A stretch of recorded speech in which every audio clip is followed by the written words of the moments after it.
자, 한번 따라해 볼까요? 다른 복음을 믿는 세대.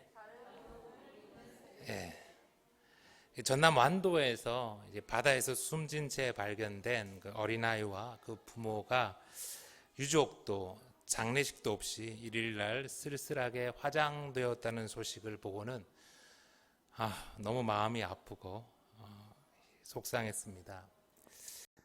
그 조 양의 부모 외에도 요즘 영끌족이라고 하죠. 영혼까지 끌어모아서 그 투자한 20, 30대들이 최근 투자 실패로 인한 충격 때문에 공황장애와 우울증을 앓는 이들이 급속하게 늘어나고 있고, 심지어 또 극단적인 선택을 한다는 안타까운 소식들이 연일 뉴스에 들리고 있습니다. 그동안 제가 여러 번 그런 코인이나 주식, 부동산으로 벼락부자가 된 사람들을 부러워하지 말고, 우리 흔들리지 말고 성도로서 우리의 길을 가자고 이렇게 말씀을 드렸지만, 막상 주변에서 그런 안타까운 일들이 일어나니까 그때 조금 더 강하게 이렇게 말씀드리고, 그때 조금 더 많은 사람들한테 이런 경고를 알릴 수 있었으면 얼마나 좋았을까 하는 아쉬움이 많이 듭니다.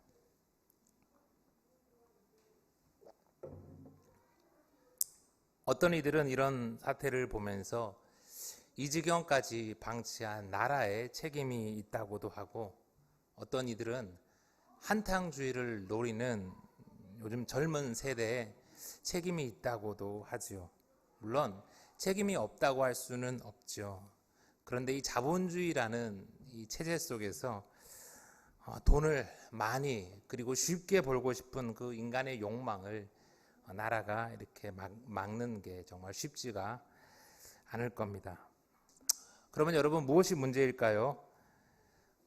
이런 세상 속에서 마지막 보루가 되어야 할 교회가 제 역할을 하지 못하는 것입니다. 이번에는 이 가상화폐가 많은 젊은이들의 마음을 아프게 했지만, 이전에도 그랬고 이후에도 앞으로 이런 문제들은 계속해서 다른 모습과 다른 이름으로 우리들에게 나타날 거고, 많은 사람들을 또 미혹하게 할 거예요. 그럴 때마다 사람들은 또 속고 또 어려움을 겪게 될 것입니다. 왜냐하면 인간의 마음 속에는 탐욕이 있으니까요. 그걸 교회라도 나서서 막아야 하는데, 경고를 해 주어야 하는데, 안타깝게도 작년에 온 나라가 그 광풍에 휩싸이는 가운데서도 그런 인간의 탐욕을 경고하는 교회들이 별로 없었지요. 성도가 잘못된 길을 가면 목사가 꾸짖어야 하는데, 성도가 싫어할까봐, 또 성도가 교회를 떠날까봐 눈치 본다고 그러지를 않았어요. 그저 교회 다니면 건강하고 부자 되고 영혼도 천국 갈 것이라는 그런 달콤한 위로의 말을 전하기 바빴죠. 심지어 서울의 한 교회의 부목사들이 암호화폐 루나에 대출까지 받아서 왕창 투자했다가 대부분 날렸다는 그 국민일보의 기사를 어제 보고는 참 마음이 씁쓸했어요. 한국 교회의 모습을 적나라하게 보여주는 것 같아요. 우리나라에 코인에 투자한 사람들이 500만 명이 넘었었다는데, 앞으로 얼마나 더 많은 그런 일들이 생길지 염려가 됩니다. 그런데요, 이와 같은 잘못된 길을 가는 교회를 향해서, 성도들을 향해서 불같은 꾸중을 했던 목사님이 계세요. 누구일까요? 바로 우리가 오늘 읽은 이 갈라디아서를 보낸 사도 바울입니다. 여러분, 오늘 우리 바울 목사님은 왜 그렇게까지 화를 냈을까요? 우리 지도를 먼저 한번 보여주세요. 잘 나오는지 모르겠어요. 유튜브로는 나오죠? 지난번 그 사도행전 14장 설교했을 때 이 바울이 1차 전도 여행을 했던 지도예요. 여러분 기억나시나요? 구브로 섬에서 이렇게 나와서 버가에 도착했을 때 마가가 도망가 버렸죠. 그러나 바울은 계속해서 갔고 비시디아 안디옥에 갔을 때 그만 거기서 유력한 자들과 귀부인들에게 박해를 받고 쫓겨난 일이 있었어요. 그럼에도 바울은 계속해서 전도했습니다. 이고니온에 도착했을 때는 돌에 맞을 뻔했었고 더 나아가 루스드라에 갔었을 때는 걷지 못하는 장애인을 고쳐주었음에도 불구하고 거기서는 정말 죽을 만큼 돌에 맞았어요. 그렇게 고생을 하며 2년에 걸쳐서 전도를 하며 다닌 저 위의 지역이 갈라디아예요. 그리고 그곳에 세워진 교회들이 오늘 말씀을 받은 갈라디아 교회들입니다. 바울이 그렇게 고생을 하면서 세웠던 교회들, 너무나 애정이 큰 그 교회들, 그런데 그 갈라디아 교회에서 바울을 너무나 화나게 하는 소식이 들려온 거예요. 그것은 바로 유대인들이 갈라디아 교회에 다른 복음을 퍼뜨린다는 것이죠. 6절의 말씀부터 다시 한번 들어볼게요. 그리스도의 은혜로 너희를 부르신 이를 이같이 속히 떠나 다른 복음을 따르는 것을 내가 이상하게 여기노라. 다른 복음은 없나니 다만 어떤 사람들이 너희를 교란하여 그리스도의 복음을 변하게 하려 함이라. 처음에 그들이 와서 퍼뜨린 복음은요, 바울이 전한 복음과 크게 다르게 느껴지지는 않았어요. 구원의 길이 예수님이 아닌 알라나 석가나 이런 다른 이름에 있다라고 했다면 금방 알았을 텐데, 구별하기가 쉬웠을 텐데, 그런데 이 유대인들이 전한 다른 복음은 예수님을 부정하지를 않아요. 그들은 유대인들이었지만 예수님을 주님으로 받아들여요. 유대교는 바리새인들, 서기관들, 그때 그들은 예수님을 인정하지 않았지만 오늘 이 유대로부터 온 사람들은 예수님을 인정을 해요. 그런데 뭐가 문제였어요? 바울이 그들에게 다른 복음이라고 한 이유는 그들이 예수님을 믿기는 믿는데 이 믿음이 할례라는 행위로 증명된다고 주장했기 때문이에요. 조금 차이 여러분 구별하시겠죠? 그들은 유대인 되는 가장 기본적인 그런 징표인 이 할례가 바로 예수님을 믿는 믿음의 증거이기에 이방인들도 누구나 다 예수님을 믿고 구원받으려면 할례를 받아야 한다는 거예요. 그런데 여러분 한번 생각해 볼게요. 할례가 무엇입니까? 오늘날 포경수술이잖아요. 며칠 아프고 고생은 하겠지만 여러분 영원한 구원을 받는데 그와 할례 못하겠어요? 율법을 다 지키는 것은 너무나 어렵지만 할례는 어떻게 보면 간단한 문제잖아요. 그러다 보니까 오늘 그들이 퍼뜨린 이 다른 복음은요, 이 갈라디아 교회에 급속히 퍼져나갔어요. 이와 같은 그들의 주장에 대해서 바울은 다른 복음은 없다라고 단호히 말하면서 이렇게까지 이야기를 하죠. 8절부터 다시 한번 들어보세요. 그러나 우리나 혹은 하늘로부터 온 천사라도 우리가 너희에게 전한 복음 외에 다른 복음을 전하면 저주를 받을지어다.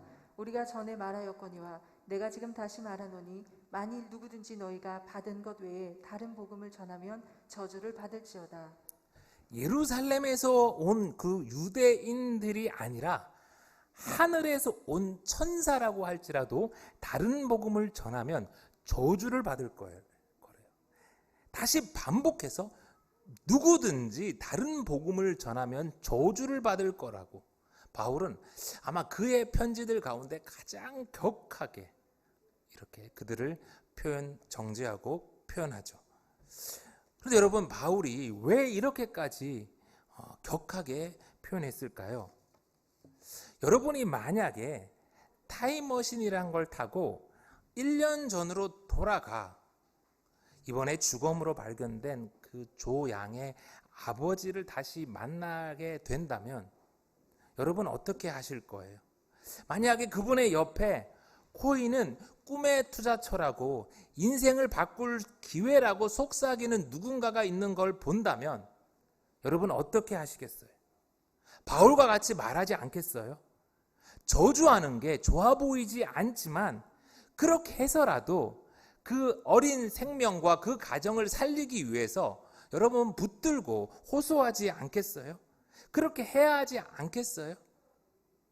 그게 거친 말이지만, 그게 마음을 아프게 하는 말이지만, 그게 살리는 길이라면 그렇게 해야겠죠. 그래서 바울은 오늘 갈라디아 교회 성도들에게 이렇게까지 말하는 거예요. 요즘 이렇게 말하면 교인들 다 떠날 거예요. 아마 떠나지 않으면 그 교인들이 목사를 쫓아낼 거예요. 그래도 그렇게 해야 합니다. 많은 이들이요, 오늘날 교회를 위로받으려고 찾아와요.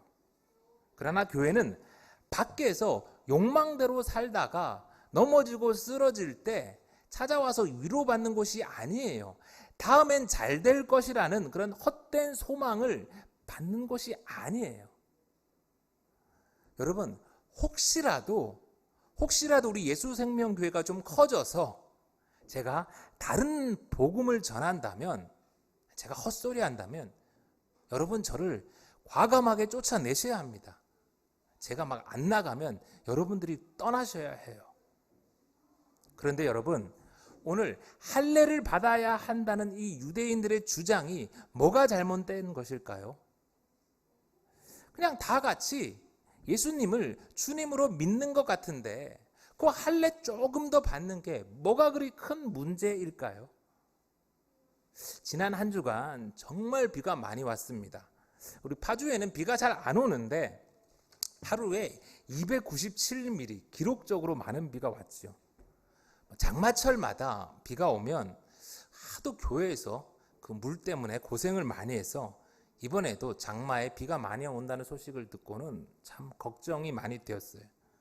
그래도 그동안 고생하면서 계속 조금씩 보수하고 그래서 그런지 이번에는 비가 그렇게 많이 왔는데도 생각보다 괜찮은 거예요. 그래서 이제는 잘 방수공사가 됐구나 그렇게 해서 감사하며 있는데 목요일 날 다시 물이 샌 거예요. 그렇게 옥상을 잘 공사하고 방수를 보수했는데 왜 또 이렇게 물이 샜을까 제가 이렇게 여기저기 알아보고 또 했는데 이제 한 분에게 이런 이야기를 듣게 되었어요. 이제 옥상에 이 방수를 해놓은 그런 여러 부분들 중에서 이렇게 실리콘으로 방수 처리를 해놓은 곳들이 있대요. 그런데 이 실리콘이라는 게 영구적인 게 아니라는 것이죠. 그래서 이 실리콘이 벗겨지거나 찢어지거나 이렇게 뜯어지면 그쪽으로 물이 막 다 들어간다는 거예요. 그래서 계속해서 이 지붕에 이제 실리콘 같은 것들은 보수를 해줘야 한다는 거예요. 제가 정말 그런가 옥상에 올라가서 여기저기를 한번 둘러보았어요. 사진 한번 보여주세요. 사진 보일까요? 네. 저렇게 우리 옥상에 있는 거는데요. 저렇게 보이는 저 회색 돌이 이렇게 옥상에 쭉 이렇게 있잖아요. 그 옥상에 있는 1m 그 난간을 저 돌이 이렇게 덮고 있는데 그 돌들과 돌 사이에 이렇게 틈이 있어요. 그 틈을 하얀 저 실리콘으로 이렇게 다 막아둔 거예요. 이렇게 방수 처리가 잘 되어 있어야 비가 새지 않는 거예요. 문제가 없는 거예요. 그런데 다음 사진을 한번 보여주세요. 쭉 이렇게 다니다가 보니까 딱 한 군데, 저게 이렇게 식당에서 쓰는 연통이 있는데 저 연통 아래에 저 틈 사이가 비어 있는 거예요. 저게도 이렇게 실리콘으로 하얗게 막혀져 있어야 되는데 저기가 왜 그런지 비어 있는 거예요. 저 바로 밑에가 우리 저 겨자나무 냉장고에 있는 그 부분이거든요. 수십 군데는 다 막혀 있는데 딱 한 군데 저 연통 아래에 비어 있는 그곳으로 그렇게 많이 왔던 빗물들이 다 스며든 거예요. 그리고 그 스며든 빗물은 한 군데만 오염시킨 것이 아니라 그 빗물들이 또 밑에서 모여서 겨자나무 저게 천장 전체를 오염시켰어요. 여러분, 조금만 빈 것 같은데 아주 조금의 틈인 것 같은데 그 결과는 조금으로 끝나지 않아요. 그곳으로 빗물은 다 쏟아져 들어왔고 전체를 오염시키죠. 누룩과 같이 작지만 전체에게 영향을 줘요. 그래서 바울은 오늘 그리스도의 복음을 변질시키려고 하는 그들을 조금도 용납하지 말라고 단호히 경고하는 거예요.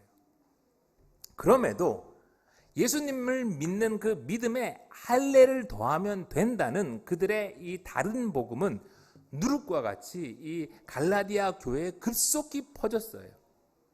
왜냐하면 믿음이라는 것은 보이지 않으니까. 이 믿음 생활을 하는 게 너무나 힘든데 할례는 보이잖아요.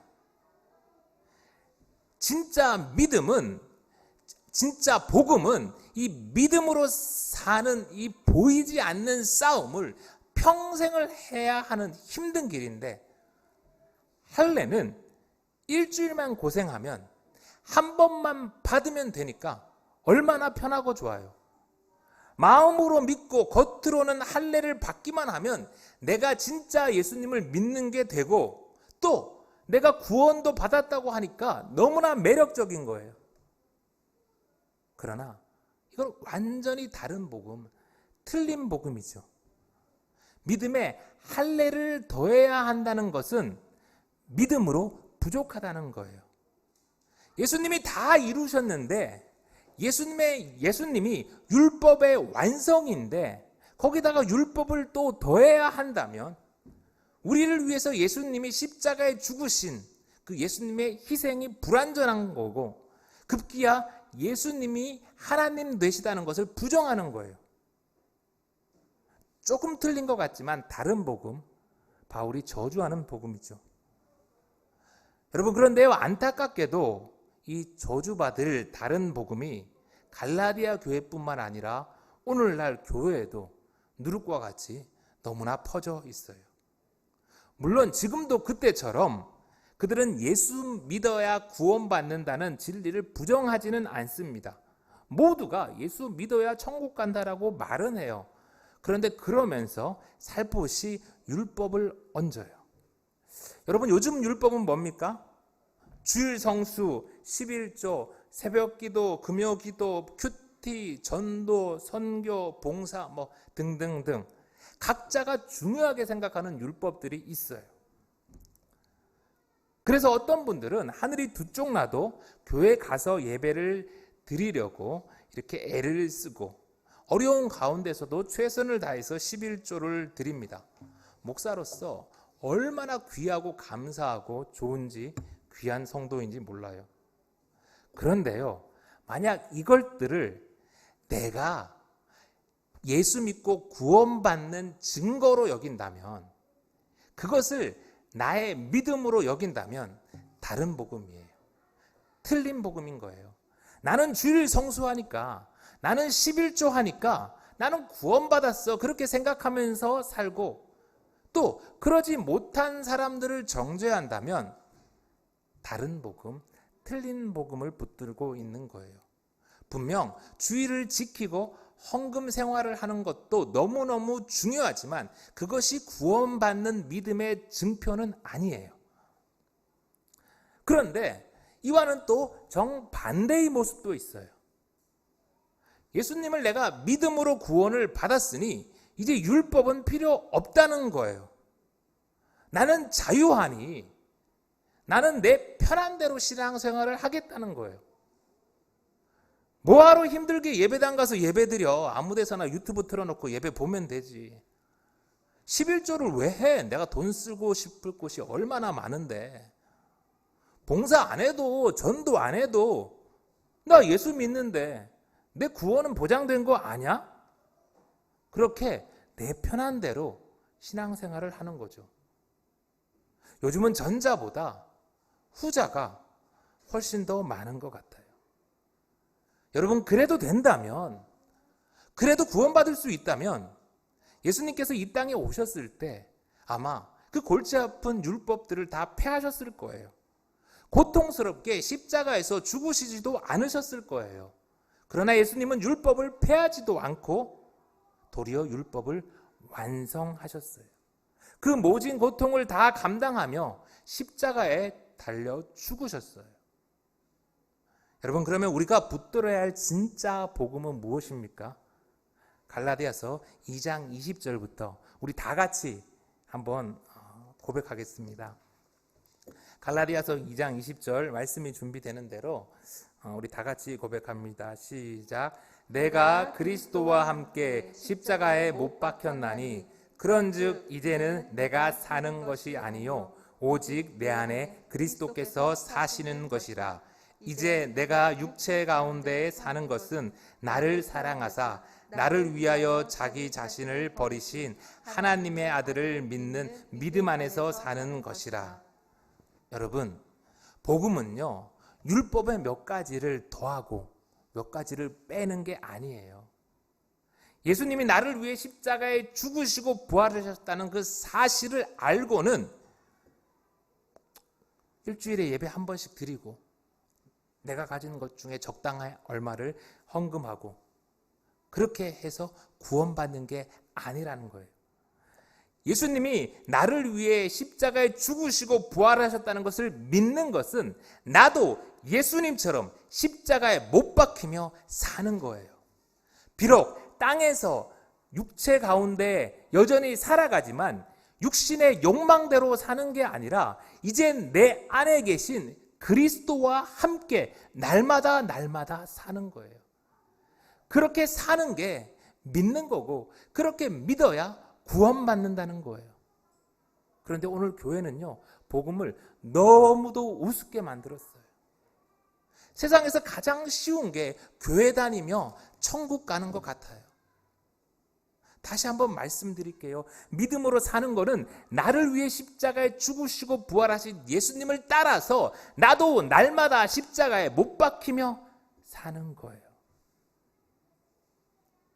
어떻게 사냐고요? 날마다 어떻게 내가 십자가에 못 박히며 사냐고요? 그 힘든 믿음의 싸움을 어떻게 평생을 하냐고요? 물론 어렵습니다. 힘들지요. 그래서 그 길을 걸을 수 있도록 하나님이 성령님을 보내주셨잖아요. 그리고 여러분의 지난 세월을 한번 돌아보십시오. 힘든 시간들, 지금도 참 힘들었던 그 끔찍한 시간들. 그런데요, 여러분, 돌아보는 그 시간들 다 찰나 속에 있는 기억들 아닙니까? 힘들었는데, 정말 속상했는데, 그래봐야 여러분 100년의 시간이에요. 그 100년의 짧은 시간이 끝나면 우리에게는 영원히 시작되는 거예요. 그 영원 속에서 예수님과 함께 십자가에 못 박힌 사람들은 예수님과 함께 영원히 왕노릇 할 거예요. 요즘 대형 교회들마다 예배에 출석하는 인원들이 30%씩 줄었어요. 현장에 오라고 총동원주의를 하고 버스를 돌리고 그렇게 부단을 떨어도 성도들이 잘 안 온대요. 여러분, 왜 그럴까요? 그동안 커피숍 가듯 영화관 가듯 부담 없이 교회를 갔는데 거기다가 코로나 때문에 온라인으로 예배를 드리는 것이 익숙해졌는데 이제 다시 현장에 오라고 하니까 귀찮은 거예요. 불편한 거예요.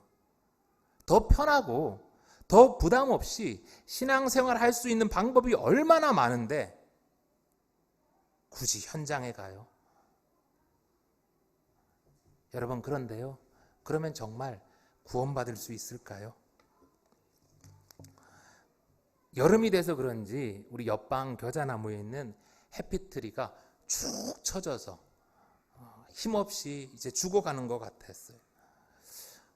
이파리는 굉장히 많은데 뭘 잘못해서 그런가 고민하면서 막 물도 주고 영양제도 좀 주고 그래 봤는데도 안 되는 거예요. 어쩔 수 없이 마지막으로 어디서 들은 바가 있어가지고 최후의 수단으로 가지를 좀 많이 쳐줬어요. 그런데 놀랍게도 이 나무가 다시 살아나고 생기가 도는 거예요. 그때서야 알았어요. 이 나무가 무조건 가지가 잎이 많은 게 좋은 게 아니라는 것을, 때론 적당하게 가지를 쳐주어야 나무도 편하고 나무가 열매를 맺는다는 것을 알게 되었죠. 여러분, 신약 성경에 예배하다라는 이 단어는 헬라어 프로스키네오라는 말이에요. 이 말은요, 종이 주인에게 머리를 조아리며 발에 입 맞추는 것을 말해요. 예배는 하나님을 향한 존경과 경외심으로 엎드리는 거예요. 그런데 신앙의 가장 기본이 되어야 하는 예배조차 오늘날 엎드리는 것이 아니라 편하게 보고 있어요. 드리는 것이 아니라 보는 거죠. 교회가 힘든 것은 나와 아무런 상관이 없다고 여기며 또 다른 곳을 찾아 떠나가 버리는 다른 복음을 믿는 세대. 오늘 정말 많은 교인들의 모습이죠. 그들은 스스로를 신세대라고 여길 것이고 또 자유롭게 신앙생활을 하고 있다라고 생각할 거예요. 그러나 그렇지 않아요. 하나님이 코로나를 통해서 다른 복음을 붙들고 사는 그들의 진짜 모습을 드러내셨어요. 하나님이 코로나를 통해서 힘겹게 애쓰는 좋은 성도들을 위하여 그들을 가지치시는 거예요. 요한복음 15장 2절의 말씀. 무릇 내게 붙어 있어 열매를 맺지 아니하는 가지는 아버지께서 그것을 제하여 버리시고 무릇 열매를 맺는 가지는 더 열매를 맺게 하려 하여 그것을 깨끗하게 하시느니라. 사랑하는 성도 여러분, 부디 오늘 말씀을 듣는 이들 가운데는 다른 복음을 따르는 어리석은 이가 하나도 없기를 간절히 바랍니다. 다른 정보, 틀린 정보의 끝은 개인 파산이고 가정의 붕괴이고 비극적인 죽음이에요. 그 모습을 바라보는 것 정말 마음이 아프죠. 그런데 다른 복음의 끝은 그것으로 끝나는 것이 아니라 지옥입니다. 죽는다고 끝나는 것이 아니라 그때부터 영원한 고통이 시작되는 거예요. 그래서 오늘 바울은 그렇게 목소리를 높여서 경고합니다. 부디 바울의 이 피맺힌 경고의 말씀이 우리의 마음에 닿고 오래오래 남아있길 간절히 소망합니다. 기도하겠습니다.